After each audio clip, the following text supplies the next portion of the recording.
I'm here to introduce the Religious Institution Act of 2016.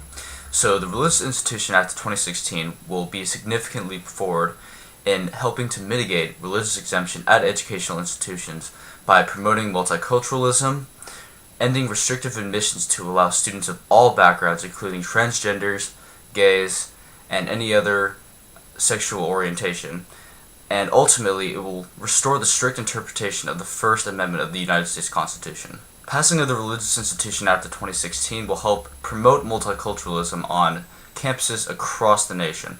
So first of all, most campuses in the United States are very multicultural already, as you can see by Stanford University. One of their founding grants says, and its purpose is to promote the public welfare by exercising an influence in behalf of community and civilization, teaching the blessings of liberty regulated by law, and inculcating love and reverence for the great principles of government as derived from the inalienable rights of man to life, liberty, and the pursuit of happiness. In addition, Executive Vice President of the CCCU, which stands for the Council for Christian Colleges and Universities, states, "Our members are increasingly committed to diversity, and the quality of entrance for this year's award reflects the progress we're making." Gatho's statement supports the undeniable fact that multiculturalism is growing in the United States, and is something that should be addressed when considering this act. As long as students meet the requirements of the university they are hoping to attend, the Religious Institution Act of 2016 will fully support these students, no matter from what background, going into their respective university.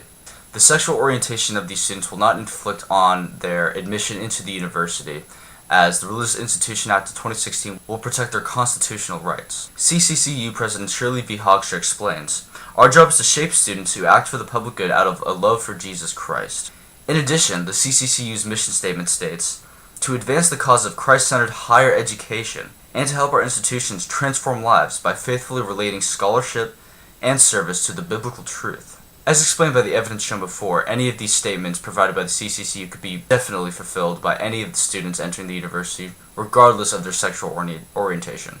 Finally, if not most importantly, the Religious Institution Act of 2016 will recognize the specific precedents of the religious portion of the First Amendment of the United States Constitution. In a 1940 Supreme Court case known as Cantwell v. Connecticut, the court ruled that the First Amendment applied to both state and local governments. Under Section 3 of that same ruling, under the constitutional gratuity, freedom of conscience and of religious belief is absolute, meaning that religious belief extends to both state, local, and federal levels of the United States government.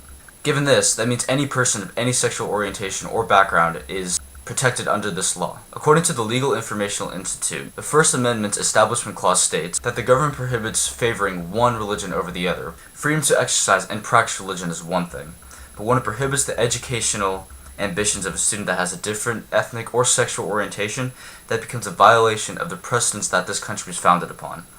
Let's bring justice to the First Amendment and those who seek to find educational prosperity.